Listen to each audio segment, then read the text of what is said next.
이라는 제목으로 하나님의 말씀 증거하겠습니다. 한번 따라하겠습니다. 복음의 실천.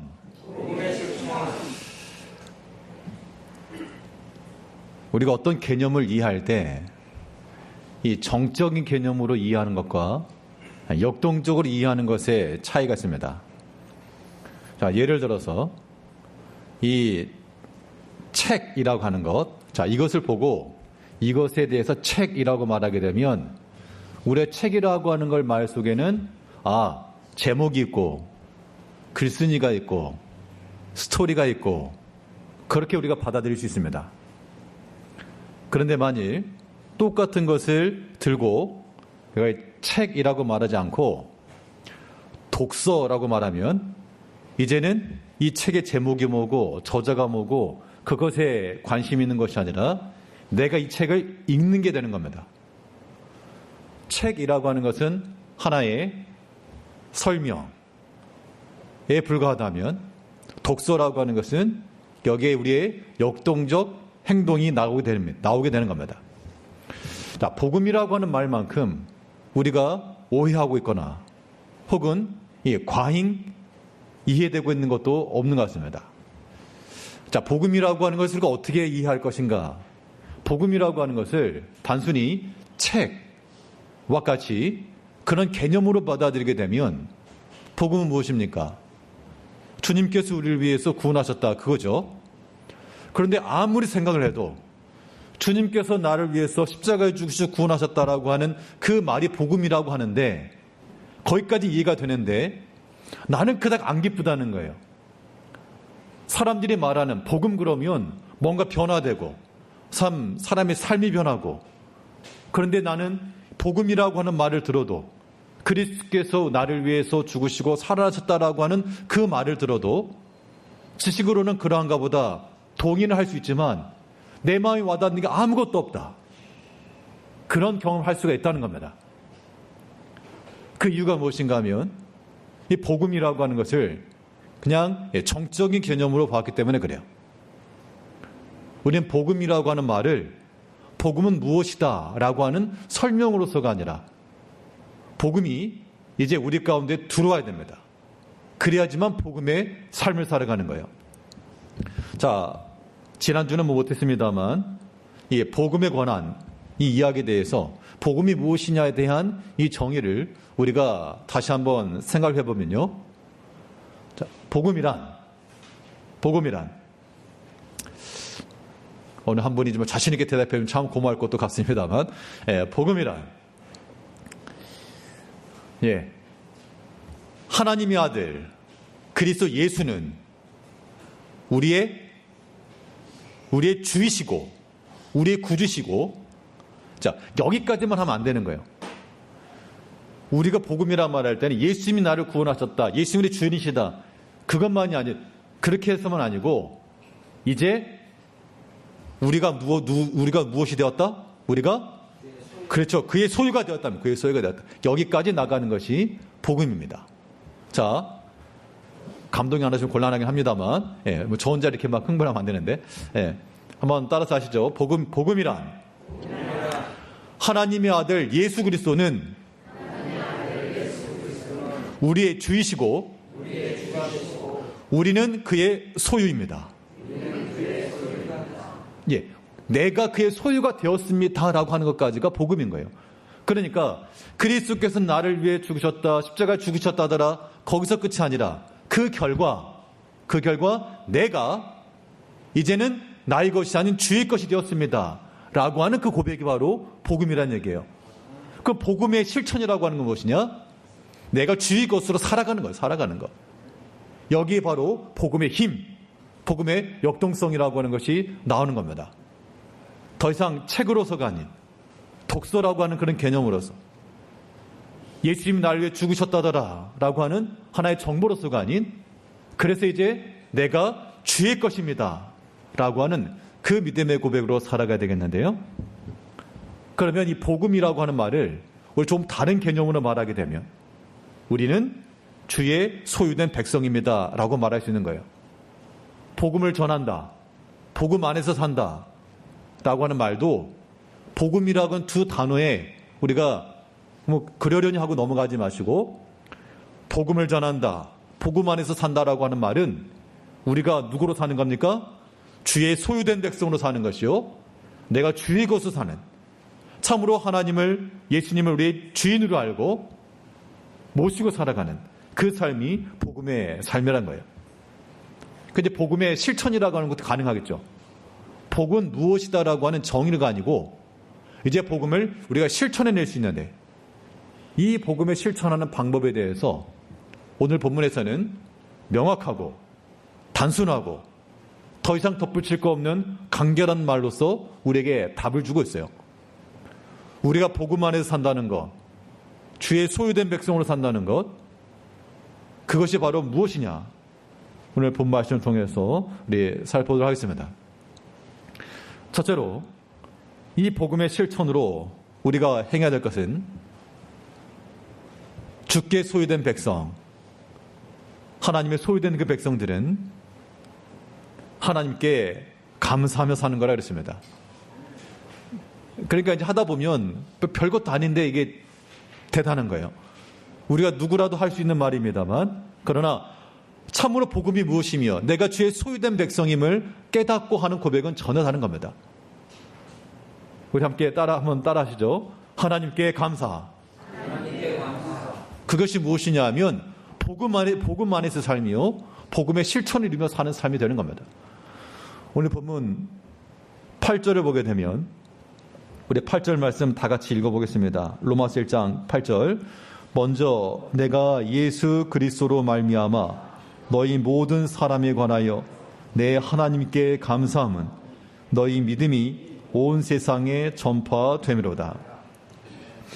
복음이 무엇인지에 관한 바울 사도의 설명 이후 로마 교회의 방문을 밝히면서 내가 하나님께 감사한다, 예수 그리스도로 말미암아, 이건 내가 복음 안에서 그 말과도 같죠. 내 하나님께 감사함은, 그러니까 바울 사도는 복음 안에서 살아가는 것이 무엇인지를 실천해 보여주었습니다. 자, 감사의 대상은 하나님께인데, 자, 하나님께 감사한다라 그랬는데, 그러면 감사의 내용은 무엇일까? 하나님께 무엇을 감사할 것인가에 대하여, 자, 자녀들이 부모님께 감사한다 그러면 무엇을 감사하겠습니까? 우리 학생들 있으니까 물어볼까? 엄마 아빠한테 감사한다 그러면 뭘 감사해요? 어린이날 뭐 선물 사준 거? 아니면 어저께 먹은 삼겹살? 뭘 감사할까요? 한두 가지만을 가지고 감사한다라고 하는 것도, 이거는 바른 건 아니에요. 물론 그것도 맞는 말이지만 감사의 내용에 있어서는 모든 일에 감사가 되죠. 모든 일에 감사하며 사는 것이 바로 복음 안에서의 삶이요, 복음의 실천을 이루는 겁니다. 어떻게 모든 일에 감사하냐? 어떻게 모든 일에 감사할 수 있을까? 당연히 우리 사람의 생각 불가하죠. 그러나 우리 오전에 살펴본 것처럼 요셉에게 있어서 그 술 맡은 관원장이 다 잊어버리고 내가 어떤 잘못한 것이 없음에도 불구하고 여전히 억울하고 어떻게 감사가 나오겠느냐, 그 얘기입니다. 그러나 우리는 하나님 성경에서 우리에게 교훈하는 바 복음 안에서 삶이라고 하는 것은 하나님께 감사하되 어떤 특정한 것, 좋은 것만 골라서 감사하는 게 절대 아니란 얘기예요. 자녀들이 부모에게 감사하는 것은 좋은 것만 아니라 부모이기 때문에 나를 지켜주고 나를 보호하고 나를 키워주는 그 은혜가 있기 때문에 감사하다라고 마땅히 말해야 되는 것처럼 우리가 하나님께 감사함도 마찬가지입니다. 비록 내 삶 가운데 어려움이 있고 곤란함이 있고 혹은 막힘이 있어서 내 속이 편하지 못할지라도 그래도 우리는 하나님으로 인하여 감사함에 나가야 됩니다. 이게 복음을 실천하는 거예요. 우리가 복음 말하고 복음만의 삶을 말하지만 이게 하나의 허공을 외치는 소리가 되어서 안 되겠습니다. 자, 복음의 실천이란 하나님께 감사합니다. 감사의 내용은 모든 일에 감사함이에요. 모든 일에 감사. 그러니까 모든 것에 감사한다 할 때 이 바울 사도는 어떻게 감사했는가? 이 감사의 내용도 중요하지만요, 시점 또한 중요합니다. 바울은 하나님 앞에 감사함이 있어서 모든 일이 다 종결된 다음에 하나님 감사합니다. 그렇게 하지 않았고, 자, 모든 일에 있어서 하나님께 우선하여 먼저 감사한다라고 하는 것을 보여줬습니다. 이건 고급 스킬이에요. 감사에도 두 종류가 있어서 모든 것 다 지난 다음에 확인하고 감사하는 게 있고, 물론 그것은 우리도 마땅히 할 일이긴 하지만 우리 믿음의 신앙인들에게 더욱 추천받는 것은 일단 하나님 앞에 감사로 시작하는 데 있습니다. 오늘 8절을 봐도요, 바울 사도가 그리스도 예수로 말미암아 하나님께 감사하다라고 했을 때 내가 하나님 앞에 감사할 것이 있다, 그 얘기를 하고 있습니다. 그러니 바울 사도와 로마 교회에 어떤 교감이 있었는가? 아직 방문하지 않았어요. 물론 소식을 통해서 알 수는 있었겠으나 직접 방문해보지 못한 곳이었습니다. 그 어떤 것으로 자기 자신에 대한 PR, 자기 자신에 대한 그러한 소개, 이걸 떠나 내가 먼저 그리스도 안에서 감사한다, 하나님께 감사한다, 이 감사의 이 시점, 타이밍에 대해서도 얘기를 해주고 있습니다. 자, 살아가면서 우리가 하나님 앞에 감사함이라고 하는 것이 분명히 있어야 되는데, 그런데 우리가 참 이거를 못하는 게 현실인 것 같습니다. 왜 못할까? 왜 우리에게 감사가 없을까요? 왜 없을까요? 라기보다도 나는 과연 감사가 되고 있는가 질문 속에서 안 되면 왜 안 될까? 라고 하는 질문입니다. 오늘날 그 목회 데이터 그 연구센터에서 여러 가지 조사를 하는데, 통계를 내보면 교회 하나님을 믿는다라고 말하면서도 지난 사경회 때도 한 목사님이 인용을 하셨는데, 이 성교인들 중에서도 굉장히 우울감을 느끼는 사람들이 많다. 우울감을 느끼는 사람들이 참 많답니다. 복음이라고 하는 복된 소식인데, 우리가 복음 안에 산다는 것은 이 세상 가운데서 소망으로 참 기쁨으로 사는 것인데, 그런데 우울감을 느끼는 사람들이 많대요. 왜 그럴까? 그에 대한 해법으로는 하나님과 교제, 하나님 말씀, 그렇게 얘기했지만, 그러나 그런 우울감을 느끼고 있는 분들에게 그런 말들은 답변이 안 될 수 있습니다. 모르는 게 아니죠. 아마도 현실적인 어려움의 문제들이 내 마음을 너무 눌러서 우리가 하나님 앞에 우리가 아무리 의지가 있어도 사람이 아프면 일어나지도 못하고 나가지도 못하는 것처럼 알긴 알지만 운동해야 되는 것도 알고 청소해야 되는 것도 알고 다 아는데 사람의 몸이 너무 녹진하고 너무 피곤하게 되면 움직일 수 없는 것처럼 우리 현대인의 삶 속에서 우리가 여러 가지 참 세상적인 것으로 눌림이 많고 고민이 되면 이렇게 참 우울감을 갖는 경우도 없지 않아 있을 겁니다. 그럼 어떻게 할 것인가? 어떻게 할 것인가? 유일한 대안은 하나님 안에 찾는 것밖에 없어요. 물론 우리가 다른 인간적 방법으로 세상적인 방식으로 풀어가야 될 것도 분명히 있겠고, 그러나 우리 마음을 다스리는 것은 오직 하나님이심으로, 비록 우리가 여러 가지 감사할 만한 일이 없는 그런 때를 살지라도 우리 모든 신앙인들 우울함과 슬픔이 많이 이때 우리는 하나님 앞에 감사함을 가지고 나가는 우리가 돼야 됩니다. 성경 예들을 살피면 좋아요. 성경 예를 살피면 좋다는 게 아니라 그거 외에는 길이 없는 거예요. 성경에도 보면 여러 가지 어려움 당한 사람들 이야기가 많습니다. 오늘 오전에 보았던 요셉도 그랬죠. 그가 어느 한순간에 아버지의 집을 떠나게 되었고, 떠나려고 떠난 게 아니에요. 형들이 미워해서 떠난 겁니다. 형들이 시기해서 팔려갔죠. 그러면 그런 관계 속에 관계적인 그런 아픔과 눌림이 분명 요셉의 삶 가운데 있었던 겁니다. 그가 이제 총리가 되고 자녀를 낳은 다음에 그 자녀를 낳고 하나님이 내 고통을 잊게 하셨다, 그렇게 지었는데, 그 말인즉슨 그때까지 고통과 고민이 있었던 얘기죠.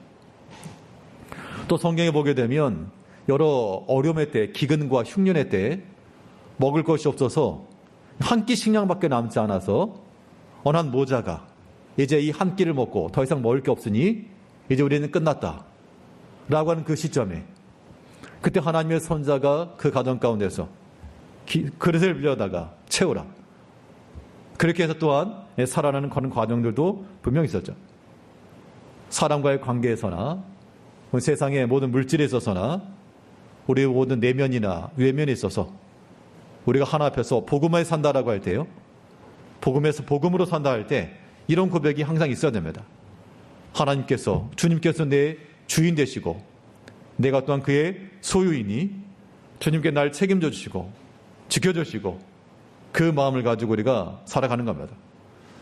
하나님께 감사함이라고 하는 것도 나중에가 아니고 먼저 감사하는 거예요. 하나님 앞에 감사함으로. 사실 그런 인격을 지니고 있으면 삶의 대응 자세가 다르다는 겁니다. 여러 사람들 만나다 보면 사람마다 신앙적 상태가 달라서 어떤 사람들은 먼저 소리치는 사람이 있고 어떤 사람 먼저 원망하는 사람이 있고 어떤 사람 먼저 화내는 사람이 있고 또 반면 그렇지 않아서 하나님을 믿는 믿음 가지고 먼저 용납할 줄 알고 먼저 감사할 줄 알고 그런 마음 갖는 거 아무튼 필요합니다. 우리 감사의 마음이 우리 가운데서 소멸되지 않으려면 우리 마음을 해뜨리는 그런 인간의 생각들을 버리셔야 돼요. 그래서 우리 좀 뛰어넘어야 될 거 뭘 뛰어넘어야 된다고 했습니까? 믿음의 도약이라고 하는 것 결정적 순간에 좀 띵틀해서 뛰어넘어야 되겠는데 실망의 마음, 서운한 마음, 기분 상한 마음 이런 걸 뛰어넘어야 돼요. 그것을 어떻게 뛰어넘을까? 그러니까 뭔가 서운하다라고 하는 것은 내 생각과 내 의지가 반영이 안 된 건데 우린 도리어 반대로 내가 보지 못하고 내가 생각하지 못한 것을 이렇게 얘기를 해 주었다. 그렇게 이해를 하게 되면 거기서 그닥 서운하거나 기분 나쁠 건 없는 거예요. 왜냐하면 내가 인지하지 못하던 것들을 알려줬으니까. 근데 만약 거기서 기분 나쁘다 이래버리면 이제 답이 없는 겁니다.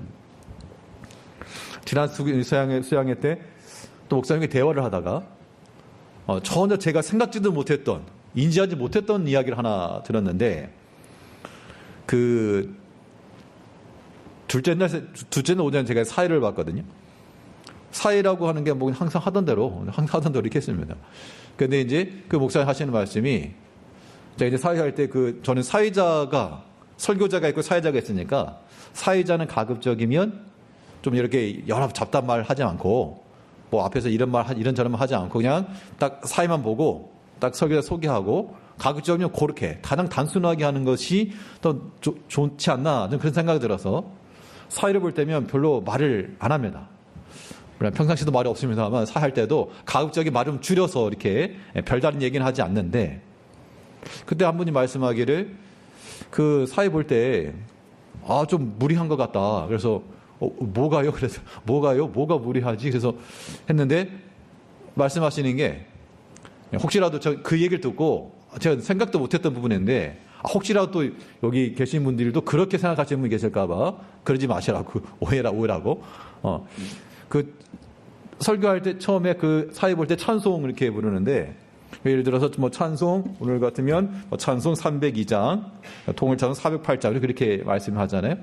그리고 한 번 더 이렇게 하고 곡 말씀하드리고 근데 그분은 이걸 이렇게 얘기했어요.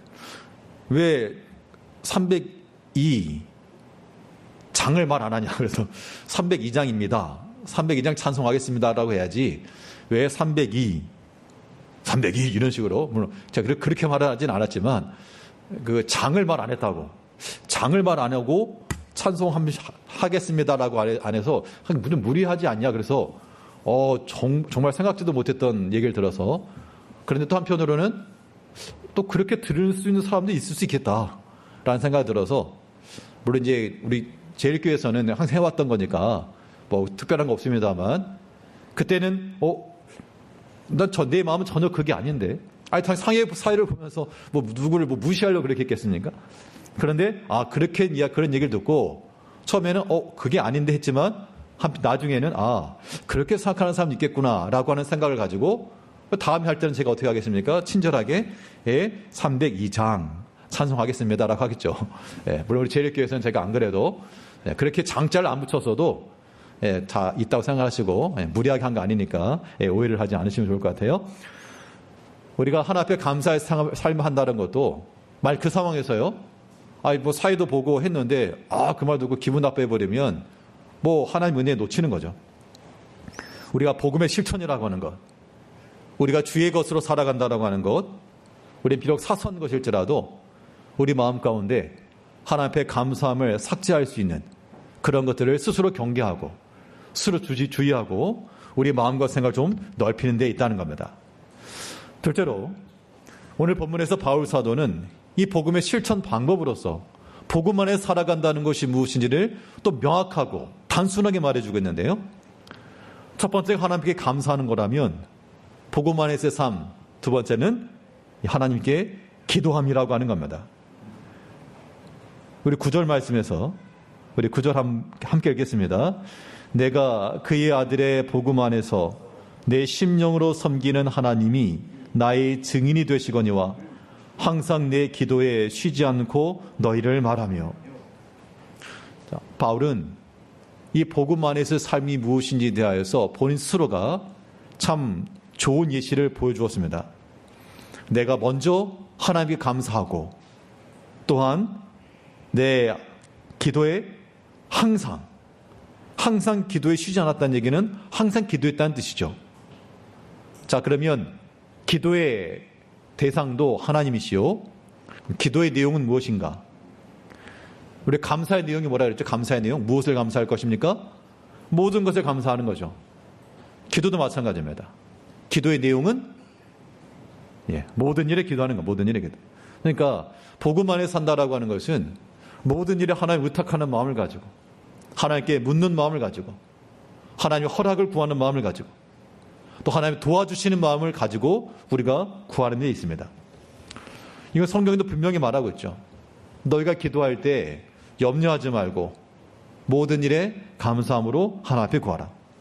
그러니까 모든 것이라 표현해 주었으니까 이제 우리 모든 성도님들의 삶 속에서 모든 일에 대해서 어떤 일을 할 때마다 일하기 전마다 너 기도하라 그랬으니 우리 성도님들도 일하기 전마다 어떤 일들이 있을 때마다 기도하시고 기도하는 마음으로 하나님께 의탁하는 마음으로 이루어가는 우리가 되어야 됩니다. 니사의 그레고리라고 하는 사람이 주기도문 해설에 이런 표현을 해놨습니다. 기도에 대한 그런 설명 중에 기도의 효과가 무엇이냐라고 하면서 기도의 효과는 하나님과의 연합이요, 기도를 통해서 우리는 가정, 사회 등 기타 모든 우리 육에 속한 것에도 복리를 획득한다라고 말하고 있습니다. 복리라고 하는 게 뭐예요? 여기 돈계산 빠르신 분들, 복리. 이자가 붙는 건데 단리보다는 복리가 더 좋다는 거 다 아시겠죠? 그 기도라고 하는 것이 바로 우리 삶에 있어서 복리와 같은 효과다라고 그렇게 표현해 줬다는 겁니다. 이걸 단순히 어떤 이 용어로서만 말할 건 아니지만 한편으로 그 의미하는 바, 이 기도라고 하는 것이 내가 구하지 아니한 것까지 내가 하나를 구했으나 하나님은 그 이상의 것으로 내게 갚으시고 내게 채우시고 우리가 그런 것들을 경험해 나가는 것, 이 또한 우리가 복음 안에서의 삶이라고 하는 겁니다. 그러면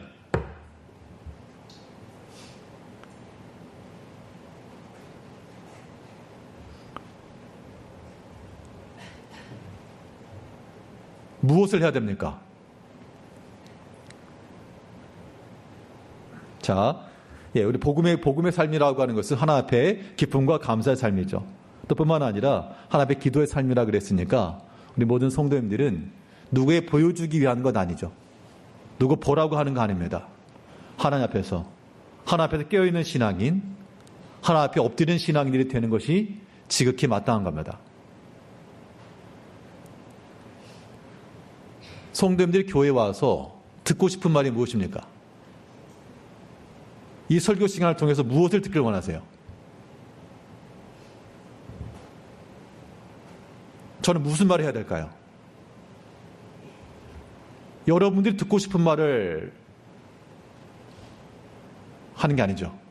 하나님께서 우리 성도님들이 원하시는 바, 내가 좀 더 하나님을 가까이 나오라. 어떤 일이건 하나님 앞에 먼저 감사하라. 그리고 너희 기도를 쉬지 말라. 그러면 당연히 목사로서 성도님들에게 기도하라고 말해야 될까요? 아니면 힘드니까 하지 말라고 해야 될까요? 하나님께서 너나 잘해 이러면 할 말 없습니다만, 그러나 해야 될 말이 이거죠. 우리가 하나님 앞에 난 어떻게 무슨 말을 들어야 될까? 여러분들 이 자리에 나와서 무슨 말씀을 듣기를 원하십니까? 하나님께서 우리에게 위로해 주시고 힘들었으니까 힐링이 되고, 그게 아닌 거예요.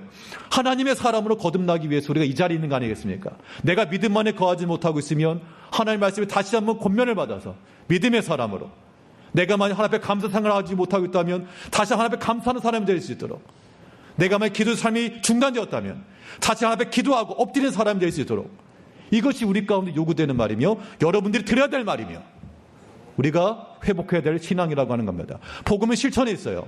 복음을 내가 아는 것을 그치는 게 아닙니다. 하나님께서 우리에게 요구하시는 바, 내가 너를 사랑하지 않느냐, 내가 너를 기뻐하지 아니하냐. 근데 과연 하나님께서 내가 너를 위하고 내가 너를 기뻐하고 내가 너를 사랑하는 것만큼 과연 너희 나를 사랑하며 내게 너의 시간을 주며 너희 마음을 주고 있는가? 그 질문에 대해서 하나님께서 여러분에게 묻는 거예요. 하나님께서 우리에게 하는 그 질문에 대해서 우리가 답변할 차례입니다. 우리가 복음으로 살아간다라고 하는 것, 우리 인생의 삶 가운데서 어려움이 참 많으나 그러나 우리가 하나님 앞에 이 감사를 놓쳐서 안 될 것이며, 또한 하나님 앞에 모든 일에 있어서 하나님 앞에 엎드림과 그의 지도하심과 그의 인도하심 우리가 또한 외면하고 살아서도 안 되는 겁니다. 오늘 본문에서 바울은 이 로마서를 보낼 때요, 이 로마서는 그냥 시간이 많아서 여유롭게 쓴 서신이 아니라 정말 그의 마음을 담아서 교회와 성도들에게 필사의 마음을 가지고 기록해 준 겁니다. 내가 복음 안에 사는 것, 복음이 무엇인지를 말해 주었고요, 이 복음 안에 산다는 것, 내가 무엇보다 하나님 앞에 감사하며 너에게 나간다. 내가 항상 너희를 위해서 기도하고 있다. 항상 기도하고 있다는 겁니다. 하루 24시간을 기도한다는 건 아니지만 하나님 앞에 항상 기도하며 그 기도하는 마음을 가지고 살아가는 것이죠. 이것은 여러분들, 우리가 그 마음이 중요한 거잖아요.